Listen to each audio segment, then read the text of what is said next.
إن المبذرين كانوا إخوان الشياطين وكان الشيطان لربه كفورا.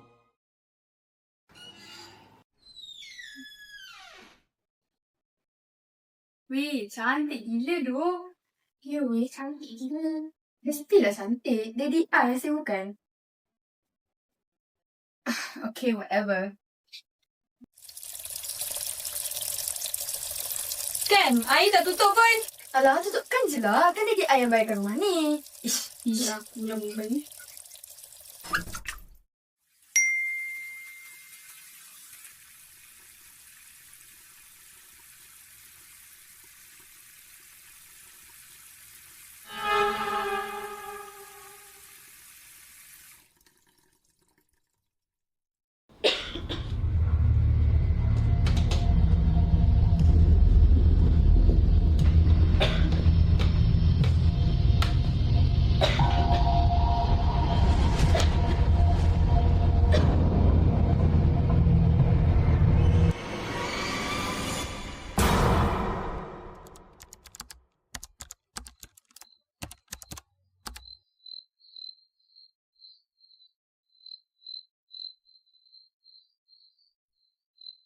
So, rumah ni memang berhantu lah.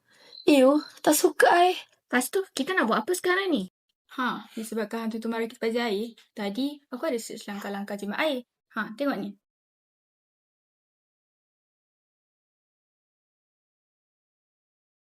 Air? Buat apa? Biasanya kan ada banyak sumber air. Tak ada beza pun nanti. Bukan tu isu dia. Malaysia memang banyak sumber air. Tak semua air boleh terus guna. Kapasiti rawatan dan ancaman pencemaran akan membuat penjimatan air kat rumah sangat penting. Betul-betul. Urus air dengan bijak dapat memastikan bekalan stabil. Kos rendah, alam sekitar pun kekal terpelihara. Iyalah. Emilia, kau ni janganlah mandi dalam sangat. Kau tahu kan bazir itu amalan syaitan?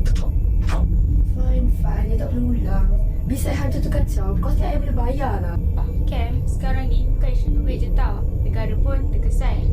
Air sungai perlu melalui proses penapisan. Lautan kimia sebelum hantar ke rumah untuk digunakan. Lagi banyak air digunakan, lagi banyaklah kos koperasi dan tenaga di pelbagai kerajaan. Rujuk buku syarikat Islam. Kenapa berita pertama terjemah tahu, inilah subsidi yang diberi oleh kerajaan. Sebab untuk penjimah air dapat mengurangkan kos pembaziran negara dan kerajaan.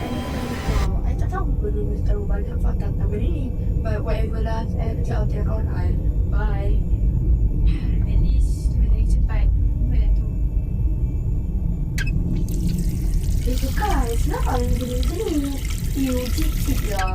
Alah, tu air karat je. Kau kena call tele 15300.